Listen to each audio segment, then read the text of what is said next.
The room is quiet, but your body is not. It still listens. It still leans toward the phone, as if silence itself might finally become a message.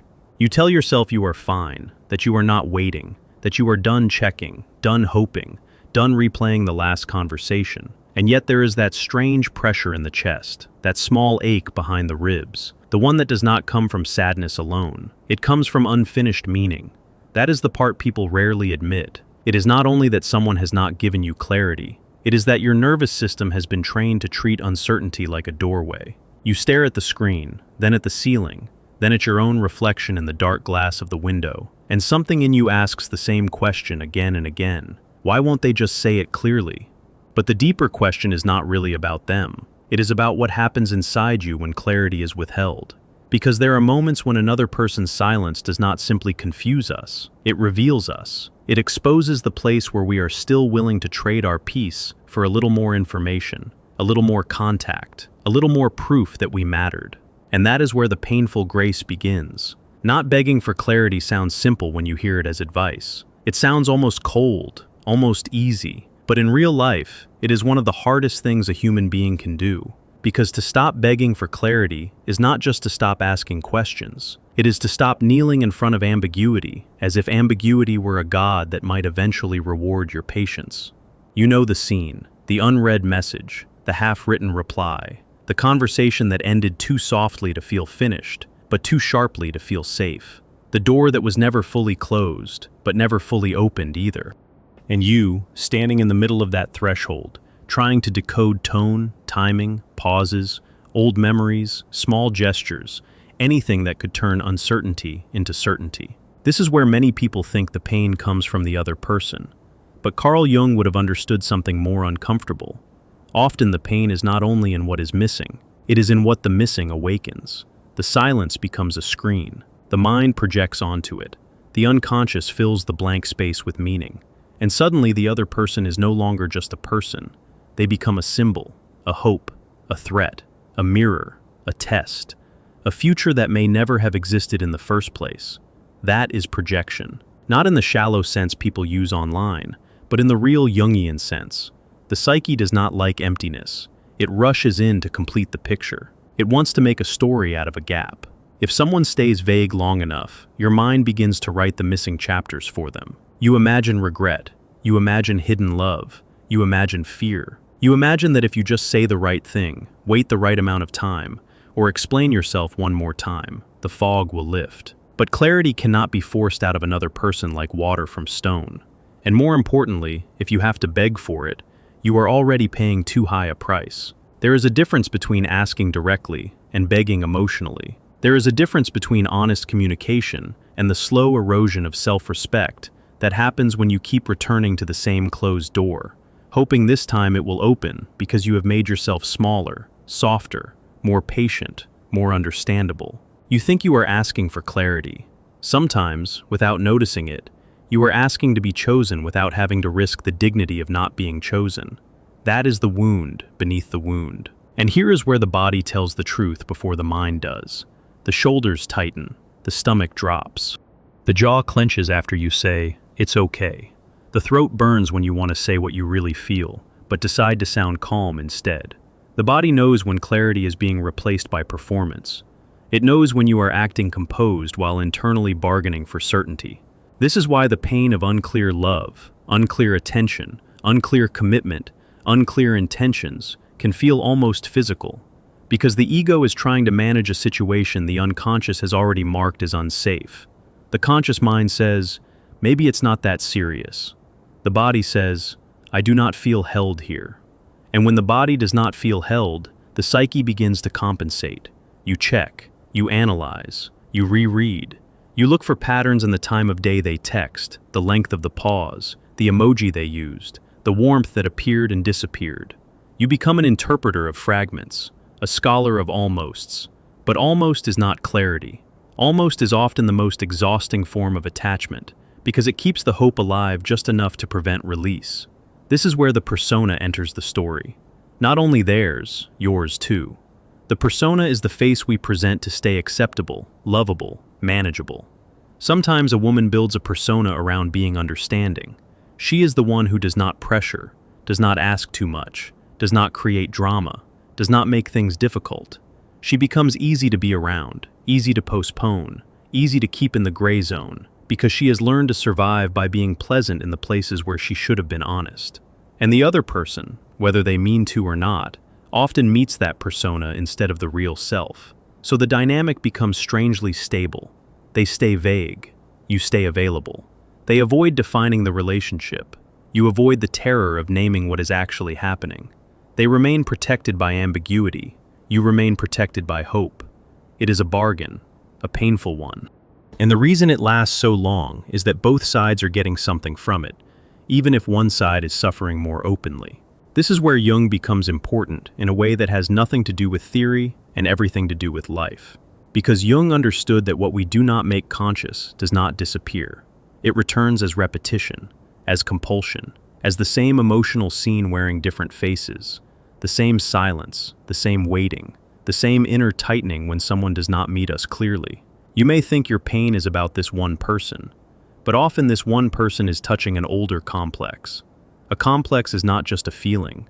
It is a cluster of emotional memory, old expectation, old fear, old longing, old shame. It forms around experiences that were too painful, too confusing, or too unfinished to be fully digested at the time.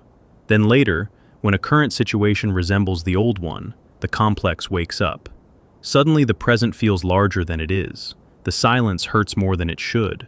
The delay feels like rejection. The ambiguity feels like abandonment. The uncertainty feels unbearable because it is not only happening now, it is echoing something older. Maybe you learned early that love had to be earned through patience. Maybe you learned that asking directly made people withdraw.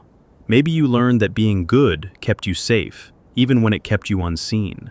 Maybe you learned that your needs were too much for someone else's nervous system, so you made yourself smaller and called it maturity. If that is true, then of course clarity feels precious. Of course you want it so badly. You are not only asking for an answer, you are asking for relief from a lifelong pattern of emotional guessing. But asking for clarity from someone who benefits from your confusion will keep hurting you. And this is where the painful grace begins to reveal itself. Because grace, in this context, is not softness for its own sake. Grace is the moment you stop humiliating yourself for information that should have been freely given. Grace is when you realize that a person who wants to be in your life does not need to be dragged into definition. They do not need to be emotionally cornered into honesty. They do not need endless interpretation to say what they mean. If they care, clarity may still be imperfect, but it will not be a battlefield. If they are confused, they will tell you. If they are unavailable, they will show you. If they are hiding, the hiding itself is the answer. That is a hard sentence to accept because the ego wants a cleaner story. The ego wants to believe there is a secret, good version of the person that will emerge if you keep being patient enough. The ego wants to believe the silence is temporary, strategic, accidental, misunderstood. The ego wants to protect the attachment by protecting the fantasy. But fantasies can become cages when they are used to avoid reality. And reality is often quieter than our hope. There is a scene many women know intimately. You are sitting alone at night, the room dim, maybe a lamp on, maybe the blue light of the phone lighting up your face. You tell yourself you are only checking once, then again, then again. You do not even want a long message anymore. At this point, you would settle for a sign that you are not invisible. That is the moment the psyche becomes vulnerable to projection. Because when you feel invisible, you begin to look for proof that you still exist in someone else's mind. Their response becomes a mirror of your worth. Their delay becomes a verdict. Their clarity becomes a rescue. But your worth cannot remain hostage to another person's timing. This is where the shadow matters. The shadow is not just the dark side of the other person. It is also the part of you that cannot tolerate being ordinary in someone else's eyes. The part of you that would rather stay in longing than face the possibility that you were never being met in the way you imagined. The part of you that would rather keep the story alive than grieve it fully. The part of you that confuses emotional intensity with truth. The shadow does not always look ugly. Sometimes it looks noble, patient, loyal, loving, understanding. It says, "I am just giving this time," but underneath that sentence may be fear. Fear of loss, fear of finality, fear of discovering that if you stop asking, there will be nothing left to say. And that is why not begging for clarity is painful. It asks you to tolerate the death of the fantasy before the new reality has fully arrived.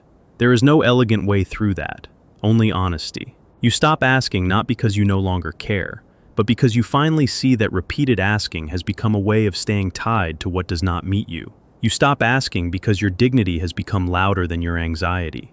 You stop asking because you are tired of making your peace depend on someone else's willingness to speak. This is not indifference. This is individuation. That is a word Jung would have used carefully, because individuation is not becoming isolated, hard, or superior. It is the slow process of becoming whole enough that you no longer have to split yourself to stay attached. It is the movement from outer dependence toward inner center. It is the point where your life stops orbiting around the question, what do they mean? And begins returning to, what is this doing to me? And why am I still here? That question changes everything, because once you ask it honestly, you can no longer pretend the pain is only about them. You begin to notice the places where you are participating in your own confusion, not as blame, as awareness. Maybe you stayed because the almost felt safer than the ending. Maybe you kept hoping because hope delayed grief. Maybe you were afraid that if you stopped chasing clarity, you would have to feel the full weight of what was never clearly offered. And grief is heavy, but ambiguity is heavier over time. A person can survive a painful truth more easily than a long, suspended uncertainty, because truth gives the psyche something solid to stand on. Even when it hurts, it has edges. Clarity may break your heart, but confusion can quietly erode your mind. So what does it look like to stop begging? It does not always look dramatic. Sometimes it looks like one quiet evening when you do not send the message. Sometimes it looks like reading the draft and deleting it.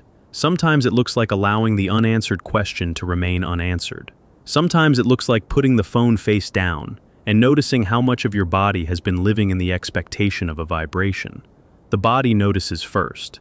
There may be panic at first, a strange emptiness, a temptation to rush back into the old loop. That is normal. The psyche does not surrender a pattern without protest. The old attachment will try to persuade you that seeking clarity is the same as preserving your dignity. It will tell you that one more explanation, one more conversation, one more attempt will finally make it make sense. But if clarity has to be begged for repeatedly, what you are often receiving is not clarity. It is delay dressed as possibility. There is another layer here that many people miss. Sometimes the person you want clarity from is not your deepest problem. They are simply the latest figure onto whom an old longing has been projected. You are not only attached to them, you are attached to the state of being almost chosen, almost seen, almost secure, almost loved. Almost can be addictive because it keeps the wound open without forcing a final answer. Carl Jung would have understood the danger of living too long in the realm of the almost. The unconscious hates unfinished business, but it also loves repetition. It will keep bringing you back to the same emotional threshold until you learn what you are meant to see there. Not about them, about you. What are you still trying to prove? What are you still afraid to lose? What part of you believes that if you ask one more time, you will finally become understandable enough to deserve a clear answer? That is a brutal question, but an honest one. And here's the truth that may sting before it frees you. Sometimes begging for clarity is really begging not to have to choose yourself. Because choosing yourself would mean accepting that someone else's vagueness is already a form of answer. It would mean admitting that the relationship, connection, or dynamic is not strong enough to hold the weight of your honesty. It would mean walking away from the emotional theater of maybe. Maybe is a beautiful word when it refers to possibility. It is a cruel word when it becomes a shelter for avoidance. So the painful grace of not begging is this. You stop making your nervous system available to what will not meet it. You stop auditioning for the role of the person who can be patient enough, attractive enough, understanding enough, low maintenance enough, to finally earn what should have been freely given. You stop performing calm while your insides are collapsing. You stop translating silence into hidden devotion. You stop turning your own intuition into a courtroom where the other person is always innocent until proven unavailable. And then something subtle happens. At first, the silence may feel louder. Then it begins to tell the truth. Because once you stop begging, you can hear what the noise had been covering. You can hear your own fear, your own grief, your own longing, your own self-abandonment. And beneath all of that, if you stay with it long enough, you can hear something steadier. the self. Not the ego that wants certainty at any cost, not the wounded part that wants to be chosen by force of persistence, the deeper center. The part of you that knows you are not meant to spend your life translating crumbs into a meal. The self does not panic in the same way the ego does. It does not need every answer right now. It does not confuse absence with annihilation. It can tolerate the unfinished because it is rooted in something more stable than immediate reassurance. That is why the journey away from begging is not coldness. It is not punishment. It is not a tactic. It is a return to the part of you that was never meant to beg for what should have been mutual. And yes, the heart may ache while this return happens, because the heart is letting go of a story it used to live inside. You may miss the fantasy. You may miss the intensity. You may even miss the version of yourself who still believed the next conversation could fix everything. That grief is real. Do not rush past it. But do not confuse grief with instruction. Just because something hurts does not mean you should keep touching the wound. Sometimes the most loving thing you can do is stop asking the person who keeps you unclear to explain themselves into becoming safe. They may never give you the clean closure you want. They may never articulate the truth in the exact words your heart needs. And if that is the case, the closure may have to come from your own willingness to see what has been shown. That is not a lesser closure. It is a truer one.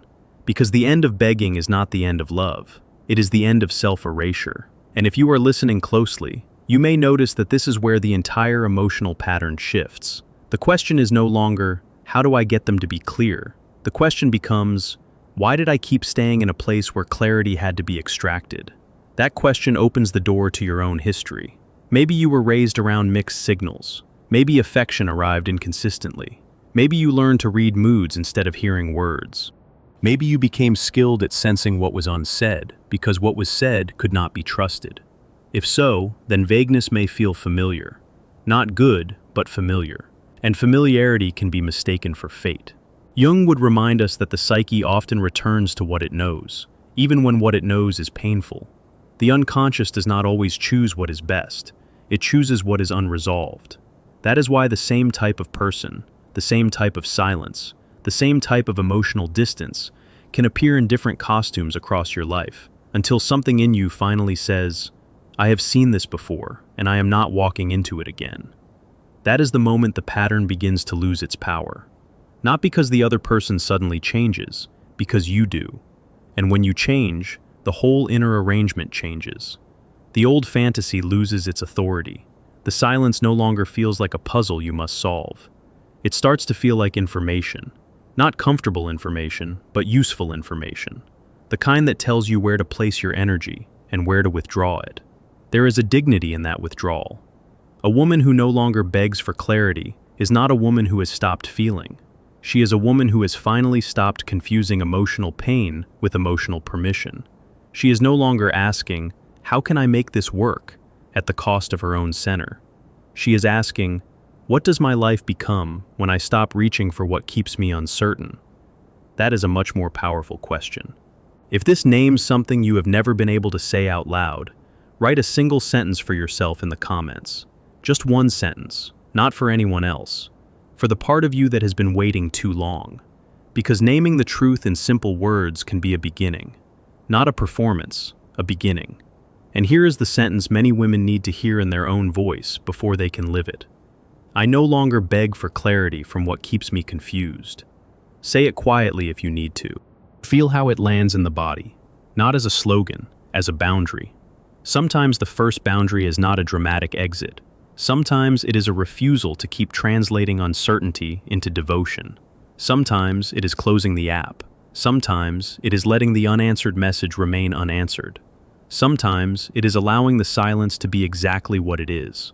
And once you do that, you may feel the ache more honestly, but you will also feel something else. Space. The first breath that is not shaped around waiting. The first evening that belongs to you. The first moment your mind is not rehearsing a conversation that may never happen. That space can feel unfamiliar, even lonely. But it is not empty in the same way. It is no longer occupied by the constant labor of interpretation. It is no longer filled with the exhausting work of trying to make another person's ambiguity mean something kind. In that space, you can begin to hear your own life again. You can hear what you actually need. You can hear what you have been tolerating. You can hear where your body has been saying no while your mouth kept saying maybe. And when you begin to hear yourself clearly, the need to beg for clarity from someone else starts to fade. Not overnight, not perfectly, but steadily. Because you are no longer standing outside your own center, waiting for another person to hand it back to you. You are already returning. That return may not look romantic. It may look quiet. A lamp turned on in a room that had felt too dark. A glass of water untouched on the table. A mirror that no longer reflects someone trying to be chosen, but someone learning how to stand without apology. A phone placed face down, not in anger, but in peace. That is the graceful part. Not that everything becomes easy. Not that every unanswered question disappears. The grace is that you stop letting unanswered questions own you, and that changes the emotional architecture of your life. Because when you stop begging for clarity, you stop auditioning for certainty in places that were built on ambiguity. You stop making your self-worth dependent on another person's readiness. You stop treating confusion as a challenge to overcome, instead of a signal to respect. You begin to understand that love without clarity is often not love at all, but longing wearing a hopeful face. And longing, left unchecked, can become a master, not because it is evil, because it is hungry. So feed it truth, feed it grief, feed it the courage to see what is there instead of what you wish were there. That is how the spell breaks, not with drama, with seeing, not with revenge, with release, not with begging, with dignity. And maybe tonight, when the room goes quiet again, you will notice that the silence is not asking you to panic. It is asking you to stop abandoning yourself in the name of being understood.